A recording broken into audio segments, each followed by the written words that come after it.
خیبر پختونخوا میں سیلابی صورتحال کے دوران بارش متاثرین کے لیے امدادی سامان لے جانے والا صوبائی حکومت کا ہیلی کاپٹر محمد میں گر کر تباہ ہو گیا، 5 افراد شہید ہو گئے۔ ہیلی کاپٹر امدادی سامان کو باجوڑ لے جاتے ہوئے حادثے کا شکار ہوا۔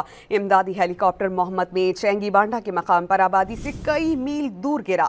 وزیر اعلیٰ علی امین گنڈاپور کے مطابق ہیلی کاپٹر میں 2 پائلٹس 3 دیگر عملے کے افراد سوار تھے۔ ہیلی کاپٹر باجوڑ بارش متاثرین کے لیے امدادی سامان لے کر جا رہا تھا۔ MI-17 ہیلی کاپٹر خراب موسم کی وجہ سے کریش ہو کر گرا۔ صوبائی حکومت کا دوسرا ہیلی کاپٹر ضلع بونیر میں ریسکیو کارروائیوں میں مصروف عمل ہے۔ خیبر پختونخوا میں سیلابی صورتحال کے دوران بارش متاثرین کے لیے امدادی سامان لے جانے والا صوبائی حکومت کا ہیلی کاپٹر محمد میں گر کر تباہ ہو گیا، 5 افراد شہید ہو گئے۔ ہیلی کاپٹر امدادی سامان کو باجوڑ لے جاتے ہوئے حادثے کا شکار ہوا۔ امدادی ہیلی کاپٹر محمد میں چینگی بانڈا کے مقام پر آبادی سے کئی میل دور گرا۔